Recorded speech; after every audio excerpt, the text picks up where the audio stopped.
Charles Manson, जिसकी लगभग 83 साल की उम्र में मौत हुई, और इन 83 ईयर्स में से कहते हैं कि आधे से ज़्यादा वक्त उसने जेल में या फिर सुधार गृह में काटे। दुनिया में बहुत सारे क्राइम हुए, बहुत तरह के क्रिमिनल हुए। चार्ल्स मैनसन के बारे में एक लाइन मशहूर है, वो ये है कि वो सिर्फ और सिर्फ हैरान करने के लिए दुनिया को क्राइम करता था या कत्ल करता था या करवाता था, और उसकी ख्वाहिश यही थी कि वो एक रॉक स्टार बने, एक अच्छा म्यूज़िक में भी उसका नाम हो, लेकिन साथ साथ वो अपना एक दूसरे तरीके की ज़िंदगी भी चाहता था, और चाहता था कि लोग उसको एक तरह से भगवान माने, वो भक्त बने। और पहली बार ऐसा था जब उसने बाकायदा एक मैंशन फैमिली बनाया, और इस मैंशन फैमिली में अमेरिका के तमाम नौजवान लड़के और लड़कियां जो टीनेजर थे और जिनकी उम्र 20 साल से नीचे थी, जो अपने घरों से, बाकी चीज़ों से उकताए हुए परेशान, उनको आसरा मिला चार्ल्स मैनसन की मैनसन फैमिली ज्वाइन करने के बाद, जहाँ पे हर चीज़ की छूट थी, ड्रग्स था, ओपन सेक्स था, और इन्हीं चीज़ों को उसने आगे करके लड़कियों को इस फैमिली का मेंबर बनाया, और उन लड़कियों के ज़रिए बाकी जो नौजवान और दूसरे लोग थे उनको आकर्षित किया और अपनी इस फैमिली की तरफ लेकर आया। ये तमाम वो लड़के लड़कियां टीनेजर थे जो कुछ नया करना चाहते थे, कुछ नया चाहते थे, और मैनसन ने उनका ब्रेन वॉश किया था। चार्ल्स मैनसन की अपनी पूरी ज़िंदगी जो है, किस तरीके से एक हॉलीवुड की एक्ट्रेस का मर्डर किया, राइटर का, हेयर स्टाइलिस्ट का, इसके अलावा अमेरिका के एक बहुत बड़े बिजनेसमैन जिनका अपना एक तरह से बहुत बड़ा शोरूम था, उनकी वाइफ का, और ये सब क्यों किया, इसके पीछे भी एक मकसद था। तो कहानी है चार्ल्स मैनसन की, जो सिंसिनाटी अमेरिका में, वहाँ एक बहुत ही कम उम्र की लड़की ने एक बच्चे को जन्म दिया। शादी हुई नहीं थी, ये बच्चा था चार्ल्स मैनसन। कुछ दिनों तक उसने अपने पास रखा, फिर उसे पता चला कि एक औरत है जिसको कोई औलाद नहीं है, वो बच्चा हो नहीं रहा है। उसने उस औरत को इसे बेच दिया। चार्ल्स मैनसन अब उस औरत के पास था जिसने उसे खरीदा, अपने बच्चे की तरह पालना शुरू किया। लेकिन कुछ वक्त के बाद चार्ल्स मैनसन के चाचा को पता चला कि उसे बेच दिया गया। वो ढूंढता ढूंढता उस औरत तक पहुंचता है और चार्ल्स मैनसन को वापस अपने पास ले आता है। बचपन का ही माहौल जिस तरीके का था, उसने मैनसन की ज़िंदगी एक तरह से बदल के रख दी थी, और बचपन से ही उसके दिमाग में क्राइम और क्रिमिनल यही सारी चीज़ें चल रही थी। जब 12 साल का मैनसन हुआ, उसी वक्त उसने चोरियां की, हथियार चुराए, पैसे चुराए, पकड़ा गया, रिहेबिलिटेशन सेंटर में भेजा गया, फिर बाहर आया, फिर उसने क्राइम किया, फिर पकड़ा गया, फिर उसे भेजा गया जेल। धीरे धीरे करके क्राइम करता रहा, पकड़ाता रहा और जेल जाता रहा। 13 साल जब उसकी उम्र थी, तब उसने पहली बार हथियार चुराया था, और इसके लिए उसे पहली बार थोड़ी बड़ी सजा हुई। इसके बाद वो छोटे मोटे क्राइम, ड्रग्स और ये सारी चीज़ें करता रहा, जेल जाता रहा, आता रहा। 1967 में एक लंबा वक्त जेल में काटने के बाद जब ये बाहर आया, और उसी जेल में रहने के दौरान एक चीज़ हुआ, इसने जेल के अंदर गिटार बजाना सीखा। संगीत का शौक था, और गिटार बजाते बजाते उसे लगा कि हॉलीवुड के जितने बड़े बड़े म्यूजिशियन हैं, शायद वो उनसे बेहतर गिटार बजा सकता है, उनसे बेहतर उसके एल्बम आ सकते हैं और वो राज कर सकता है। तो जब 1967 में जेल से बाहर आया, तब पहली बार इसने अपना एक परिवार बनाने का फैसला किया, जिसमें अपनी सोच के लोगों को रखने के लिए, और जिसमें ज़्यादातर जो नौजवान थे, हिप्पी, इन सबको, हिप्पियों को इकट्ठा किया, और धीरे धीरे उन तक ये पहुंचना शुरू हुआ। गिटार इसने सीख रखा था, गिटार के ज़रिए इसने संगीत की दुनिया में भी कदम रखने का फैसला किया, और दूसरी तरफ ड्रग्स का भी आदी था। तो ये सारी चीज़ें होती रहीं, और धीरे धीरे फिर इसने एक म्यूज़िक डायरेक्टर हॉलीवुड के, उनके साथ दोस्ती की, और वो भी इसकी बातों में आ गए, उसका ब्रेन वॉश किया। उसके बाद इसका बाकायदा एक एल्बम निकला। वो एल्बम भी इसके अपने परिवार, मेंशन परिवार में खूब चला बटा, और इसकी सोच वैसी ही थी। तो ये सारी चीज़ें होती रही। उसके बाद कुछ वक्त ऐसा आया कि जब इसे लगा कि इसको फिल्मों में भी काम करना चाहिए, और फिल्म में अपने इसने जो परिवार के लोग हैं उनसे कहा, हॉलीवुड के और बड़े बड़े जो सेलिब्रिटी थे, बड़े बड़े घराने के लोग, उनके साथ चार्ल्स मैनसन और उसके परिवार के लोगों की अच्छी खासी जान पहचान पहुंच थी, तो उन तक भी पहुंचा, लेकिन बात बनी नहीं। एक दो म्यूजिक डायरेक्टर और थे जिनके जरिए अपना एल्बम निकालना चाहता था, जो बड़े थे उस वक्त नामी, उन्होंने मना कर दिया। इसी दौरान में अचानक चार्ल्स मैनसन को यह बात इतनी बुरी लगी कि अब उसने अपने मैनसन परिवार के लोगों को, एक तरह का ये पूरा कल्ट था इसका अपना जो नया धर्म चलाना, ये दिमाग में डालना शुरू किया कि बहुत जल्द इस दुनिया में गोरों और कालों के बीच में लड़ाई होगी, जंग होगी, और उस जंग में ज़्यादातर दोनों मारे जाएंगे। और जब ये जंग शुरू हो, और उसने ये भी कहा कि ये जो जंग शुरू होगी ये अमेरिकन अफ्रीकन की तरफ से शुरू होगी, और कोई बड़ी चीज़ होगी, कोई बड़ा क्राइम होगा जिसके बाद ये जंग, और इस जंग में पूरी दुनिया लपेटे में आ जाएगी। तो उसने कहा कि तुम अपने जो हम मैनसन फैमिली के लोग हैं, जब ये जंग शुरू हो तो ये किसी गुफा में या कहीं ऐसी जगह जहाँ पे पहुँच ना सके कोई, तुम सब वहाँ छुप जाना, और जब जंग खत्म हो जाए, जब सब मर जाए, तब तुम सब बाहर आना। उसके बाद हम लोगों की ये दुनिया होगी, हम लोग इस पर राज करेंगे। ये बात चलती रही, लोगों को समझाता रहा, लेकिन इत्तेफाक से कोई ऐसी चीज़ हुई नहीं जिससे इसकी बात साबित हो सकती सच। इसी को लेके अब चार्ल्स मैनसन परेशान रहने लगा, क्योंकि उसने अपने भक्तों को बता रखा था कि आप अमेरिकन अफ्रीकन कोई होगा जिसकी वजह से क्राइम होगा, क्राइम के बाद जंग होगी, जंग में लोग मारे जाएंगे, उसके बाद फिर हम लोग आएंगे। तो इन चीज़ों के पीछे उसने यकीन दिलाने की कोशिश की, पर ऐसा कुछ हो नहीं रहा था। कहते हैं कि इसी के बाद फिर उसे ये एहसास हुआ कि अगर ऐसा नहीं होता है तो उसके भक्त का भरोसा उसके ऊपर से उठ जाएगा, और यहीं से इसके बाद उसने एक ऐसी साजिश रची जिसको याद करके आज भी अमेरिका और अमेरिका की जो पूरी हॉलीवुड की इंडस्ट्री है, ये सारे कांप उठते हैं। इसने कहा कि कुछ ऐसा किया जाए जो बड़ा हो, जिसकी पब्लिसिटी ज़्यादा हो, और इसी को करने के लिए, क्योंकि इसके गैंग में ज़्यादातर जो फैमिली में थे वो लड़कियां थी और उन पर बहुत भरोसा करता था, इसने अपनी लड़कियों की एक टीम तैयार की और उन्हें भेजा उस वक्त की एक हॉलीवुड की एक्ट्रेस, हीरोइन, जानी मानी हीरोइन, शैरोन टेट नाम था। और शैरोन टेट पत्नी थी रोमन पोलांस्की की। रोमन पोलांस्की एक डायरेक्टर प्रोड्यूसर, हॉलीवुड का बड़ा नाम, तो उनकी पत्नी थी। शैरोन टेट ने कई फिल्मों में काम किया, रोमन पोलांस्की के साथ भी किया था, और वहीं दोनों के बीच दोस्ती हुई, प्यार हुआ, फिर दोनों ने शादी कर ली। शैरोन टेट की उम्र तब सिर्फ 26 साल थी।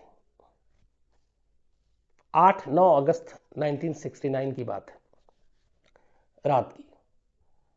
शैरोन टेट अपने घर में थी, 8.5 महीने की प्रेग्नेंट। रोमन पोलांस्की उस वक्त लंदन में थे, अपनी एक फिल्म के प्रोजेक्ट के सिलसिले में बात करने के लिए गए हुए थे, तो वो वहां पे, और ये अपने घर पर, शैरोन टेट शाम को, जब उस दिन लौटना था रोमन पोलांस्की को, लेकिन किसी वजह से वो लंदन से अमेरिका लौट नहीं पाए। फ़ोन पे बात हुई, अमीर ख़ानदान, पैसे वाले, बड़े सेलिब्रिटी दोनों। तो शाम को जब पोलांस्की को लौटना नहीं हुआ, और 8.5 महीने की प्रेग्नेंट शैरोन टेट ने अपने घर पर, एक राइटर हैं हॉलीवुड के ही, उनको बुलाया, उनकी गर्लफ्रेंड को बुलाया, एक हॉलीवुड की बहुत ही बड़ी हेयर स्टाइलिस्ट उनको बुलाया, और उसके बॉयफ्रेंड को। ये 4 लोग थे। 4 लोग करीब 8:30 बजे शैरोन टेट के घर पहुंचते हैं। डिनर रखा गया था, ड्रिंक था, ये सब कुछ चल रहा था। एक 18 साल का लड़का भी गलती से उस घर में उस दिन पहुंच जाता, क्योंकि वो किसी सफाई और बाकी चीज़ों के सिलसिले में घर आया था।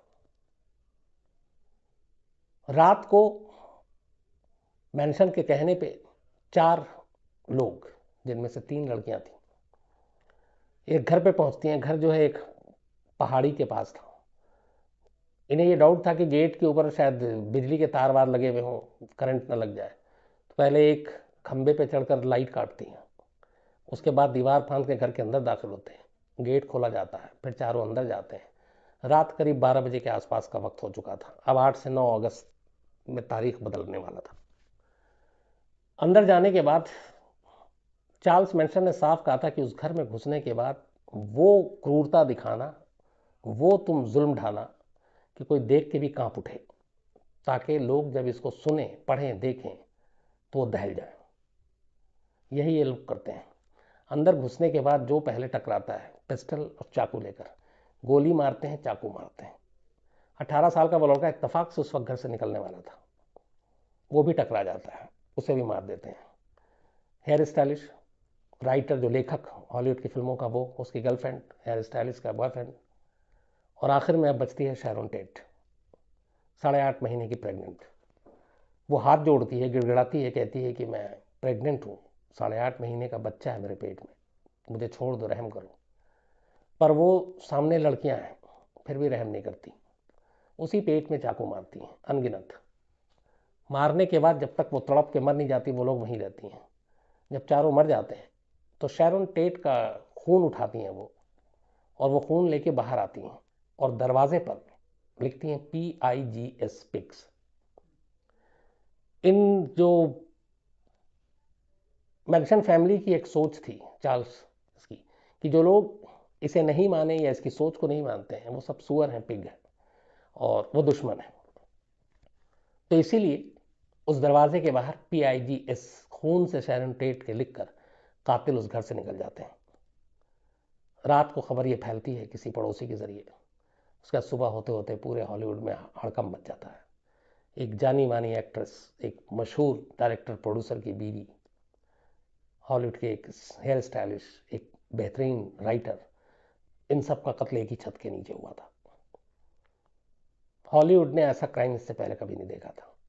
पूरी मीडिया, सब कुछ उस जमाने में 69 में, उस दिन 9 अगस्त की शाम तक लगभग इसी खबर पे, और किसी को यकीन नहीं हो रहा था। इधर ये लोग अभी शोक मना रहे थे इन सारी चीजों को, इस खबर को लेकर, कि तभी ये चारों अब एक और इनके साथ जुड़ जाता है, और 9 अगस्त की रात को, मतलब 24 घंटे के अंदर अंदर ये लोग पहुंचते हैं एक और जगह पे। और इस बार एक बड़े बिजनेसमैन, जिनका अपना बहुत बड़ा शोरूम, लीनो और उसकी वाइफ रोजी मैरी, वहां जाते हैं। इन दोनों को भी सेम उसी तरीके से चाकुओं से गोद गोद कर कत्ल करते हैं, और कत्ल करने के बाद फिर इनका खून लेते हैं, और उस खून से फिर उसके दरवाजे के ऊपर वही PIGS लिख कर जाते हैं, सेम मार्क। अभी एक हॉलीवुड की हीरोइन और इन तमाम 4 कत्ल से वहाँ के शहर के लोग और अमेरिका अभी संभला भी नहीं था कि अगले दिन की सुबह ये दूसरी खबर आती है, एक बड़ा बिजनेसमैन अपनी वाइफ के साथ सेम तरीके से, और PIGS। पुलिस इसके बाद कातिल को ढूंढती है। 7 कत्ल 2 रात में हो चुके थे, लेकिन कातिल का कोई सुराग नहीं मिलता। 6 महीने बीत जाते हैं। 6 महीने के बाद इनमें से 2 लड़कियां कुछ पकड़ाती हैं, और ये भी किसी मारपीट सड़क के ऊपर पूछताछ होती है। तो पूछताछ के दौरान कुछ ऐसी बातें पता चलती हैं जिससे कत्ल का तार जो है सीधे जुड़ना शुरू हो जाता है इन चारों के, इन लड़कियों के, शैरन टेट से और उस बिजनेसमैन से। इसके बाद 6 महीने बाद जब गहरी पूछताछ फिर होती है, तो उनमें से एक गवाह बन जाती है, और वो कहती है कि हाँ, शैरन टेट और उसके घर में जो 4 कत्ल हुआ, या जो बिजनेसमैन का कत्ल हुआ, वो हम लोगों ने किया था, लेकिन ये कत्ल करने के लिए हमें चार्ल्स मैनसन ने कहा था। चार्ल्स मैनसन ने क्यों कहा था? अब पुलिस को जब ये सारी कहानी पता चली, तब पहली बार चार्ल्स मैनसन के पास पुलिस पहुंचती है, उसे गिरफ्तार करती है। 7 कत्ल का इल्ज़ाम था उसके ऊपर, और वजह ये थी कि एक उनमें से जो खुद कातिल थी, वो गवाह बन गई थी, और उसने फिर पूरी कहानी जो बताई थी वो यही थी कि चार्ल्स मैनसन लगातार ये कह रहा था कि इस दुनिया में रेस वॉर होगी, गोरे और काले लड़ेंगे, दुनिया खत्म हो जाएगी, और दुनिया खत्म ना हो भी हो तो भी कम से कम अमेरिका की हालत ख़राब हो जाएगी, और उसके बाद जो मैनसन फैमिली के लोग हैं वो छुपे रहेंगे। उसके बाद जब ये सारे लोग मर जाएंगे, मैनसन फैमिली के लोग बाहर आएंगे, और फिर वो अपने अमेरिका के ऊपर राज करेंगे, और उन्हीं की सोच, उन्हीं का धर्म, उन्हीं की सारी चीज़ें चलेंगी, और इसके लिए अमेरिकन अफ्रीकन की तरफ से कहीं से जंग शुरू होगी। पर वो शुरू हो नहीं रही थी। तब चार्ल्स मैनसन ने फिर प्लान बनाया। उसने कहा कि किसी ऐसे सेलिब्रिटी, बड़े शख्स का कत्ल किया जाए बेरहमी से, जिससे हड़कंप मच जाए, मीडिया में खबरें आए, पब्लिसिटी हो, और शक जो है वो कालों पे जाए। चूंकि शैरन टेट, उसके घर में चारों गोरे थे, जो बिजनेसमैन, उसकी वाइफ रोजमेरी अलीनो, ये भी गोरे थे। तो इन 7 कत्ल के बाद इस कत्ल का इल्ज़ाम किसी काले पे डालना था, और उस काले पे डालने के बाद फिर काले और गोरे को एक रंग देना था। जैसे हम लोग इन सब चीज़ों को जानते हैं, बहुत सारे ऐसे मसले होते हैं जिसमें राजनीति में भी कई चीज़ें होती हैं, जिसमें धर्म का नाम अपने देश में भी हिंदू मुस्लिम कर दिया जाता है, ज़ात से लड़ा दिया जाता है। तो ये सेम सोच उस वक्त वहाँ चार्ल्स मैनसन की थी। लेकिन इत्तेफाक से पहला कदम तो उसने ठीक किया, दूसरा कदम की जो गोरे और काले हैं वो इसको रंग नहीं दे पाया, और इसी वजह से वो चीज़ नहीं हो पाई जिसके लिए उसने 7 बेकसूर लोगों को मार डाला। लगातार गिरफ्तारी के बाद चार्ल्स मैनसन इससे इनकार करता रहा, लेकिन एक गवाह बन गई थी, मुकदमा चला। उसके बाद न्यूयॉर्क की अदालत में मुकदमा चला। अदालत ने उस गवाह के बयान के आधार पर उन 4 में से 3 और एक चार्ल्स मैनसन, चूंकि एक गवाह बन गई थी, उसे माफ कर दिया गया। इन 4 लोगों को सजाए मौत सुनाई। लेकिन न्यूयॉर्क के कानून में उस वक्त किसी को मौत की सज़ा नहीं दी जा सकती थी, तो ये मामला सुप्रीम कोर्ट में गया, और सुप्रीम कोर्ट ने फिर इनकी मौत की सज़ा को उम्र कैद में तब्दील कर दिया। तब से वो न्यूयॉर्क की ही जेल में रहा। इस दौरान में जेल में रहने के दौरान एक 26 साल की लड़की जो चार्ल्स मैनसन से जेल में लगातार मुलाकात करने जाती थी, वो अचानक एक दिन एक खबर देती है, और उससे फिर सुर्खियां बन जाती है खबर। वो खबर ये देती है कि वो चार्ल्स मैनसन से शादी करने जा रही है। ये 26 साल की, और चार्ल्स मैनसन की उम्र उस वक्त लगभग 80 साल की हो गई थी। बात है 2014 की। कोर्ट पहुंचती है, न्यूयॉर्क कोर्ट उसे शादी का लाइसेंस भी दे देती है। वहाँ पे आपको जेल में अगर कोई बंद है तो उसके लिए लाइसेंस चाहिए होता है, और उस लाइसेंस में 90 दिन की म्याद होती है कि आप 90 दिन के अंदर अंदर जाकर शादी कर सकते हैं। तो वो लाइसेंस उसने जेल अथॉरिटी को सौंपा। जेल अथॉरिटी ने भी कहा कि कोर्ट का आदेश है, पूरा जेल स्टाफ इस शादी में शामिल होगा। उस लड़की ने ये कहा, जिसका नाम था एलन बर्टन, कि ये शादी जो है ये उस मुलाकात रूम में करेंगे जहां वो अक्सर 4 साल से मिलने आती थी। अब सबकी नज़र ये थी कि लगभग 80 साल या 89 साल की उम्र हो गई थी चार्ल्स मैनसन की, और 26 साल की लड़की एलन बर्ट से वो शादी करने जा रहा था। कोर्ट ने परमिशन दे दी। धीरे धीरे नज़दीक आता जाता है वक्त, 90 दिन, लेकिन लाइसेंस की मियाद खत्म हो जाती है, दोनों की शादी नहीं होती है। अब लोग हैरान, कैसा क्यों हुआ, शादी क्यों नहीं हुई। चार्ल्स मैनसन से पूछा जाता है, तब वो बताता है कि एक्चुअली मुझे, चूंकि उम्र कैद है, और उम्र कैद तब तक है जब तक कि वो जिंदा है, उसको बाहर नहीं आ सकती। और कोर्ट ने एक और भी कहा था कि इस उम्र कैद में अगर उसको पैरोल मिलना है तो पैरोल भी 2027 से पहले नहीं मिल सकता। मतलब अभी 2020 चल रहा, 7 साल और उसकी उम्र 80 के आसपास हो गई थी। तो उसने कहा कि अब मेरी उम्र इतनी हो गई है, पेरोल मिलने में 27 साल 2027 में है, तब तक मैं 90 के आसपास पहुंच जाऊंगा, तो ये मुझसे शादी क्यों करना चाहती है। चार्ल्स मैनसन ने कहा कि फिर मुझे लगा कि चूंकि उसके पास अच्छी खासी प्रॉपर्टी भी थी और उस लड़की का एक बॉयफ्रेंड भी था, तो उसने कहा कि ये मुझसे शादी करने के बाद मेरी प्रॉपर्टी उसको रिजॉर्ट के तौर पे इस्तेमाल करेगी और ऐश करेगी, और इसीलिए मैंने अभी शादी नहीं की, ताकि भी बाद में देखेंगे। दूसरा, चार्ल्स मैनसन को एक हमेशा से ये था कि वो कभी मर नहीं सकता, क्योंकि वो अपने आप को भगवान मानता था। तो उसका ये था कि जब मैं मरूंगा ही नहीं तो अभी शादी करके क्या करूं इससे, जब मैं बाहर आऊंगा तब शादी कर लूंगा। लेकिन उस लड़की से पूछा गया जब, एलन बट से, कि तुम एक ऐसे शातिर क्रिमिनल जिसके ऊपर 7 कत्ल का इल्ज़ाम है, 80 साल के आसपास की उम्र है, तुम उससे शादी क्यों करना चाहती हो। तो उसने कहा कि मैं असल में इसके केस को रीओपन कराना चाहती हूँ, और मुझे लगता है कि रीओपन करने के बाद सज़ा कम हो सकती है, लेकिन केस को दोबारा शुरू करवाने के लिए कुछ ज़रूरी कागजात की ज़रूरत है, और अमेरिका के कानून के हिसाब से जो बहुत सारे ऐसे कागजात हैं वो सिर्फ और सिर्फ विक्टिम के रिश्तेदार, करीबी फैमिली मेम्बर को ही दिया जा सकता है। और एलन बट, चूंकि उस वक्त उसकी कोई शादी नहीं हुई, सिर्फ एक दोस्त है, तो वो करीबी रिश्तेदार और सगे संबंधी में नहीं आती है, इसलिए वो कागजात उसको कोर्ट से नहीं मिल सकते। तो उन कागजात को हासिल करने के लिए वो सिर्फ चार्ल्स मैनसन से शादी करना चाहती थी, ये उसके बयान थे। लेकिन खैर शादी हुई नहीं, और शादी ना होने के बाद धीरे धीरे वक्त बीतता है। लगता है कि अब चार्ल्स मैनसन 2027 आएगा, फिर बाहर आएगा, फिर कुछ होगा। लेकिन फिर 19 नवंबर 2017 को जेल के अंदर ही चार्ल्स मैनसन की मौत हो जाती है, जिसे वो अब तक मान के चल रहा था कि ज़िंदगी में कभी उसकी मौत नहीं हो सकती है, और वो भगवान है, वो मरेगा नहीं। उस चार्ल्स मैनसन की मौत उसी न्यूयॉर्क जेल के अंदर 19 नवंबर 2017 यानी करीब 83 साल की उम्र में हो जाती है। और इसके साथ ही अमेरिका के एक सबसे खौफनाक और खूंखार क्रिमिनल की पूरी जो एक जर्नी थी वो अपने अंत तक पहुंचती। कहानी पाकिस्तान के पंजाब प्रोविंस की है। लगभग जो पाकिस्तान की राजधानी इस्लामाबाद है वहां से 200 किलोमीटर दूर एक इलाका है भक्कर। ये पंजाब प्रोविंस में आता, पंजाब राज्य में आता है। और इस भक्कर इलाके में एक जगह है दरिया खान। दरिया खान में दो भाई रहते थे, एक मोहम्मद फरमान अली और दूसरा मोहम्मद आरिफ अली। तो फरमान अली और आरिफ अली इन दोनों की उम्र करीब 30 से 35 साल के दरमियान, 4-5 साल का फासला है दोनों भाइयों की उम्र में। दोनों की शादी हो गई, दोनों के बच्चे भी थे। गरीब फैमिली, बहुत ज़्यादा अमीर भी नहीं, पर दरिया खान इलाके में रहते और आसपास में बस्ती थी, बाकी लोग भी रहते थे। इसमें से जो फरमान अली था ये पढ़ने लिखने में भी बड़ा होशियार था। इसने 10वीं तक साइंस से वहाँ पढ़ाई की और अच्छे नंबर लाता था, लेकिन 10वीं के बाद फिर इसने अचानक पढ़ाई छोड़ दी।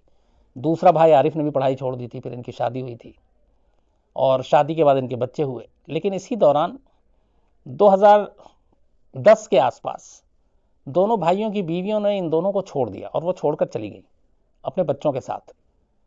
और उस वक्त ये बताया गया कि ये दोनों बड़ा मारते पीटते हैं, काम धंधा ठीक से नहीं करते हैं, कई कई दिन के लिए गायब हो जाते हैं। तो इस वजह से आए दिन की लड़ाई झगड़े, उसकी वजह से फरमान और आरिफ अली की बीवी ने उनको छोड़ दिया और वो दोनों चली गई अपने बच्चों को लेकर।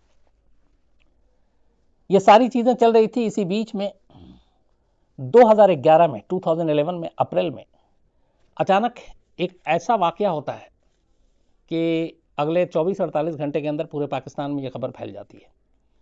होता यह है कि इसी भक्कर इलाके में जहां दोनों भाई रहते थे, उसके दरिया खान जो और अंदर का इलाका था, तो वहां के कब्रिस्तान में एक 24 साल की लड़की की लाश दफनाई जाती है जिसका नाम था सायरा परवीन। सायरा परवीन की मौत कैंसर से हुई थी और उसके बाद वहां ले जाकर कब्रिस्तान में उसको दफना दिया जाता है। दफनाने के बाद जो अपने तमाम रिश्तेदार बाकी लोग हैं वहां से रवाना हो जाते हैं। अगले दिन आमतौर पर बहुत सारी ऐसी चीज़ें होती हैं कि जो फैमिली के करीबी लोग हैं वो दफनाने के बाद अगले दिन भी जाते हैं वहाँ पे, फातिहा पढ़ते हैं, दुआएं करते हैं। तो सायरा परवीन को दफनाने के अगले दिन उनके भाई अपने बाकी और कुछ रिश्तेदारों के साथ, जो सायरा के भाई थे एजाज हुसैन, वो कब्रिस्तान पहुँचते हैं। लेकिन जब कब्रिस्तान पहुँचते हैं तो अपनी बहन का कब्र देख के वो चौंक उठते हैं। उस कब्र में बाकायदा को खोदने के निशान मिले और ऐसा लगा कि इस कब्र को किसी ने खुदाई की है। और जब उन्होंने झांक के देखा तो अंदर से लाश गायब थी। अब ये बड़ी अजीब चीज़ थी। एजाज हुसैन परेशान भागकर पुलिस के पास जाते हैं और उसके बाद बताते हैं सारी कहानी। पुलिस को भी सुन के अजीब लगता है। पुलिस वहाँ पहुँचती है कब्रिस्तान में, उस कब्र की तफ्तीश करती है, जांच करती है और देखती है कि वाकई अंदर लाश नहीं है और किसी ने कब्र खोद कर लाश निकाल ली है। अब इस लाश के कब्र से गायब होने की खबर बड़ी तेज़ी से फैलती है। इससे पहले ऐसे 2-3 वाक़या हो चुके थे। एक मैंने आपको सुनाया ही था कि कब्र से लाश निकाल कर उनके साथ रेप किया करता था जो पकड़ा गया। अब यहाँ पे भी लड़की 24 साल की उम्र की और लाश गायब। तो वो सारी कहानियाँ पुरानी जो है लोगों के जहन में ताज़ा होने लगी। गुस्सा आने लगा, पुलिस के खिलाफ विरोध प्रदर्शन होने लगा। पुलिस पे भी ज़बरदस्त दबाव था। पुलिस ने जांच शुरू की। जांच करते करते पुलिस इसी दरिया खान इलाके में एक घर में पहुंचती है। कुछ ऐसे सुराग मिलते हैं, कुछ ऐसे जो जादू टोना और ये सारी चीज़ें करते हैं वो लोग, और कब्रिस्तान में कौन जो विटनेस थे कौन क्या। तो एक शख्स का कोई खुलिया बताता है।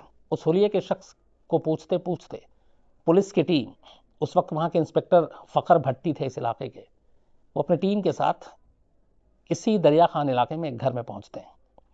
ये घर था फरमान अली और आरिफ अली का।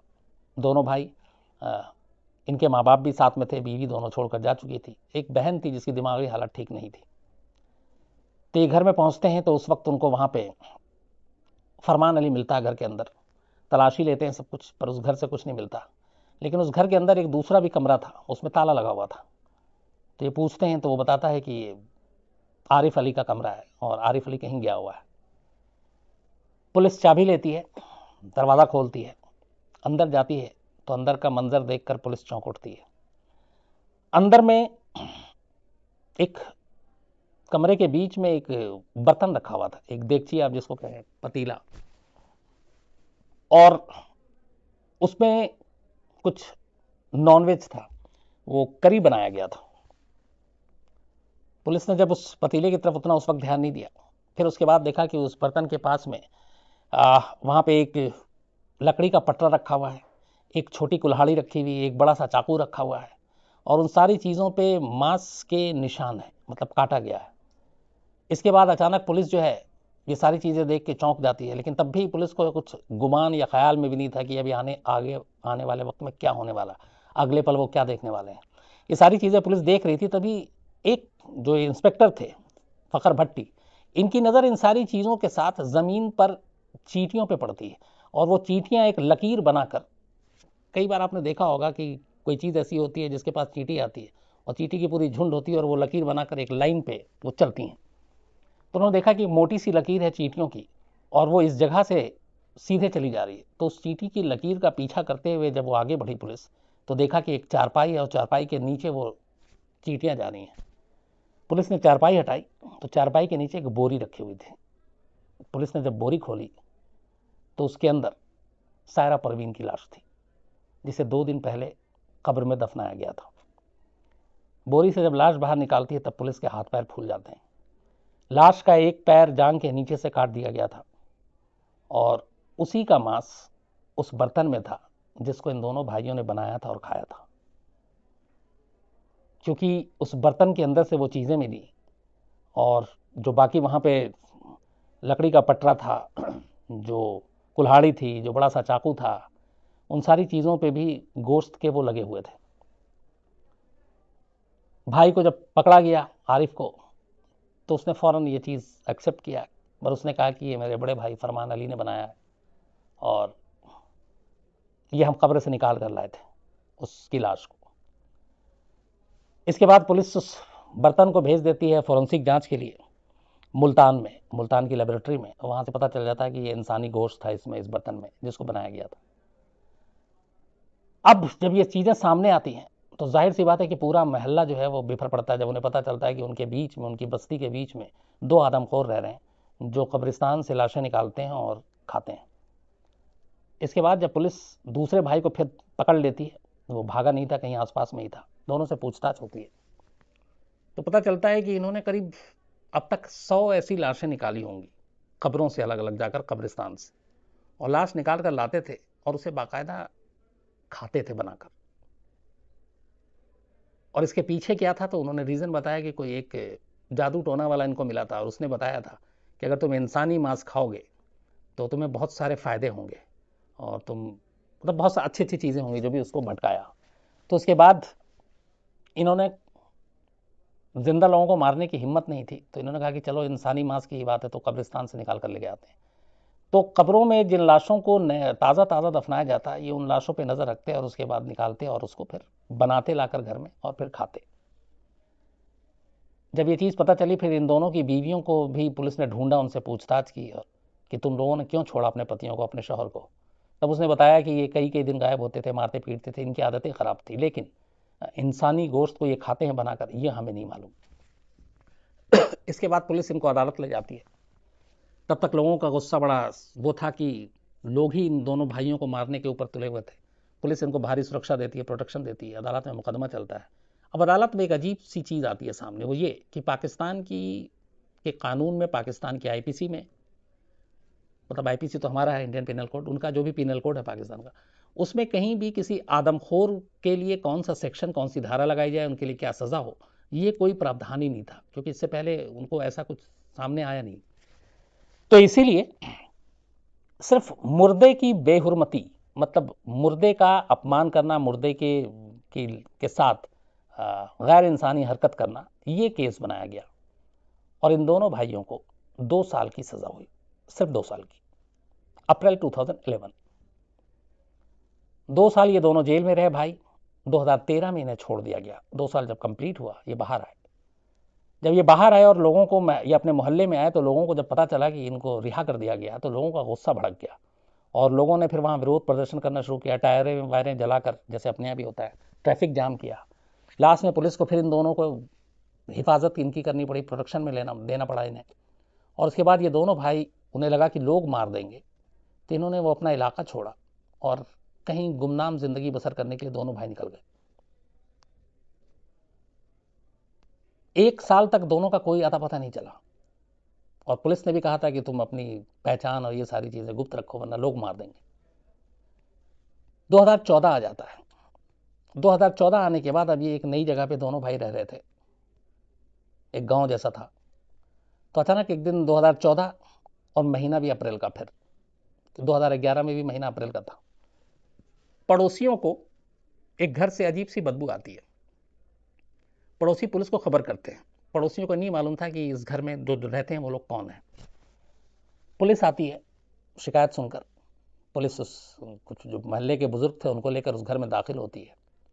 जब घर के अंदर दाखिल होती है तो फिर उस पहले कमरे में कुछ नहीं मिलता, वहां पे भी 2 कमरे थे और वहां पे आरिफ अली इनको मिलता है।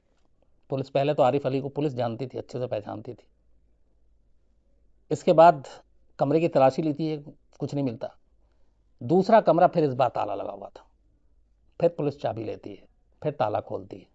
दूसरे कमरे में अंदर एक बच्चे का सर पड़ा हुआ था। जैसे ही उस पर नजर पड़ती है, कहानी फ्लैशबैक में चली जाती है। पुलिस को 2011 अप्रैल की सारी चीजें याद आ जाती हैं। फिर आरिफ से पूछताछ होती है, फरमान अली कहाँ है। फरमान अली बाद में पकड़ा जाता है। दोनों भाइयों की कहानी फिर से एक बार हर तरफ थी। इसके बाद पता किया जाता है कि ऐसा क्यों है।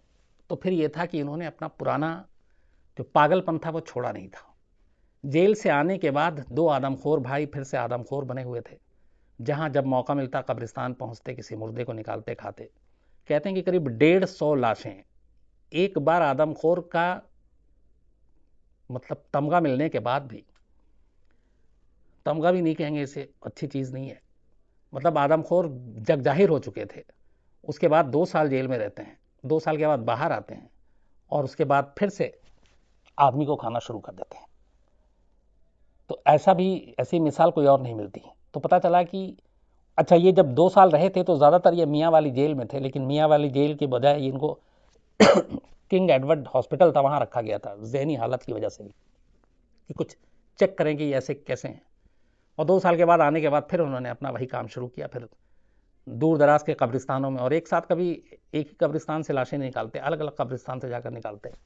उसकी वजह ये थी कि ताकि शक ना हो। और एक और भी चीज़ पता चली कि पकड़े जाने के बाद पहली बार में जब ये बाकी कब्रों से लाशें निकालते तो कोशिश करते कि उस कब्र को वापस ठीक से जो गड्ढा या सुराख किया है लाश निकालने के लिए उसको बंद कर दें, ताकि ऊपरी तौर पे कोई दिखे ही नहीं कि उसके अंदर क्या है और किसी ने कब्र खोली भी है।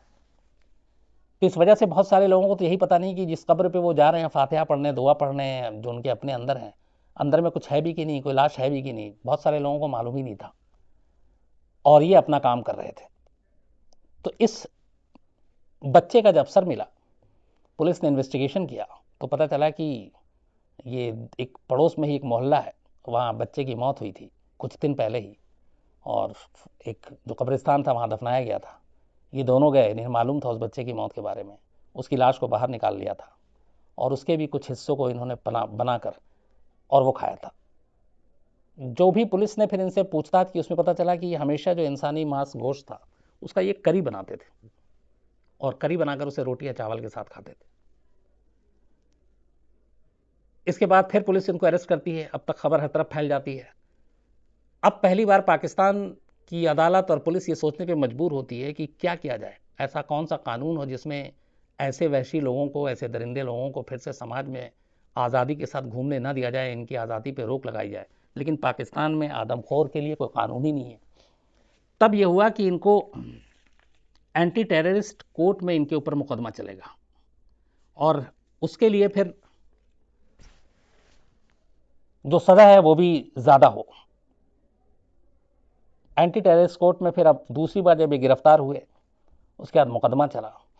मुकदमा चलने के दौरान तमाम बहस दलील दी गई और आखिर में अदालत ने इन दोनों भाइयों को 12 साल की सज़ा सुनाई। 2 साल की सज़ा के बाद 14 में रिहा हो गए थे। 2014 में दोबारा पकड़े गए। 15 में ये फैसला आया और 15 में ये कहा गया कि 12 साल की कैद दोनों को मिलेगी। तो 15 और 12 27 2027 या 28 मान लीजिए, अगर थोड़ा और उसमें आगे लगा हो तो 27-28 में अब भी ये दोनों आदमखोर ठीक ठाक रहे, और इनकी उम्र वैसे ज़्यादा नहीं है, करीब इस वक्त दोनों की जो उम्र होगी वो 40 के आसपास होगी। एक की 40, एक की 40-42 और एक की होगी 38-36। तो दोनों इस वक्त जेल में हैं। 12 साल की सज़ा हुई है, लेकिन कानून के हिसाब से उस 12 साल में से भी अभी 4 साल निकल गए हैं, तो 8 साल के बाद शायद 26-27 में ये आदमखोर फिर से आज़ाद होंगे पाकिस्तान में। और इन्हें लत लग चुकी है, इन्हें खून लग चुका है इनके मुंह में, कब्रों से लाशें चुरा कर खाने की। तो मालूम नहीं कि उस वक्त क्या होगा, लेकिन लोगों में अब भयानक गुस्सा है वहाँ पे। और जब ये 2 साल के बाद आए थे तब भी गुस्सा था, लेकिन कानून से मतलब हार कर, क्योंकि कानून में इससे ज़्यादा सज़ा थी नहीं, तो 2 ही साल मिली। इस बार चूँकि लाशों की बेहुरमती करने, लाशों के साथ उनको अपमानित करने, उन सारी चीज़ों के साथ हैबिचुअल अफेंडर के तौर पर भी और बाकी सारे सेक्शन लगाए गए, जिसकी वजह से 12 साल की सज़ा हुई है। इस पूरे मामले में जो इंस्पेक्टर, जिसने घर में जाके अपना लाइव पूरा सीन देखा था, मंजर देखा था, उस इंस्पेक्टर को बहुत सारे लोगों ने इंटरव्यू किया, और उस इंस्पेक्टर का ये कहना था कि अपनी ज़िंदगी में उसने कभी ऐसा कोई मंजर, कोई ऐसा क्राइम सीन, ऐसा कोई इंस्पेक्टर फ़खर भट्टी जो रूह तक कपा दे, मैंने नहीं देखा। उनका कहना था कि महीनों सालों बीत गए, इसके बाद कई जगह पे ट्रांसफ़र हो गई, पोस्टिंग हो गई, कई अलग डिपार्टमेंट में गया, लेकिन कमरा खोलने के बाद उस चींटियों की लाइन, और वो लाइन जहाँ पे जाके ख़त्म होती है उस पलंग के नीचे उस बोरी में, और उस बोरी का खोलना, और उस बर्तन में करी जैसा सामान, ये वो चीज़ें हैं, ये वो तस्वीरें हैं जो जब भी याद आती हैं, दिमाग के सामने घूमती हैं, तो मैं कांप जाता हूँ, सिहर उठता हूँ, और इन चीज़ से मैं आज तक उबर नहीं पाया हूँ। ये इंस्पेक्टर फ़खर भट्टी का स्टेटमेंट है। तो अंदाज़ा लगा सकते हैं आप, मुझे सिर्फ मतलब ये बताने में और सुनाने में अजीब सा लग रहा है, और जिसने सब कुछ सामने देखा हो और जिसने सब कुछ किया हो, वो कैसा मंजर होगा। तो ये थी पाकिस्तान के 2 आदमखोर भाइयों की कहानी। इससे पहले एक और की सेम इसी तरह से कब्रिस्तान की आपको बताई थी, जो लाशें निकालता था और उनके साथ रेप करता था। तो ऐसी अजीब अजीब चीज़ों से, ऐसी अजीब अजीब सनकपने से पूरी दुनिया भरी पड़ी हुई है, और समझ में नहीं आता कि ऐसी सोच कहाँ से आती है, ऐसा करना ये कहाँ से आता है, और क्या उस वक्त मतलब आदमी के जहन में चलता क्या है। मतलब जो कर रहा है वो बताने में जब ऐसा हो रहा तो सोचे करने में क्या क्या, मतलब सोच से भी परे की चीज़ है। लेकिन क्या करें, ये हमारे और आपके बीच, हमारे इसी समाज में, हमारी इसी दुनिया में ये सब कुछ भी एक सच्चाई है, ये भी होता है और हो रहा है। तो पाकिस्तान की थी ये कहानी 2 आदमखोर भाइयों की। दोनों इस वक्त मियांवाली जेल में बंद हैं और 12 साल की सज़ा हुई है।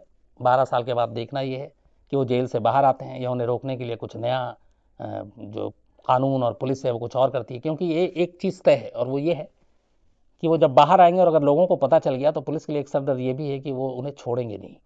तो उनकी हिफाजत, चूँकि कानून में ये भी है कि सामने वाला कितना भी बुरा या ख़तरनाक क्रिमिनल हो, आप गैर इंसानी तरीके से, जंगली कानून के हिसाब से आप उसे मार नहीं सकते। तो पुलिस के सामने यहाँ पे डबल चैलेंज है। एक, अगर वो रिहा होता है तो उसकी जान को कैसे सुरक्षा दी जाए, उसकी हिफाजत की जाए। दूसरा उन लोगों का है कि वो हमारे समाज में आके बीच में कैसे रह सकता है, और रहने नहीं देंगे। तो ये एक अजीब सी लड़ाई होगी जिसमें अभी वक्त है। तो जब रिहा होंगे, जो उस वक्त सिचुएशन होगा, तब पता चलेगा।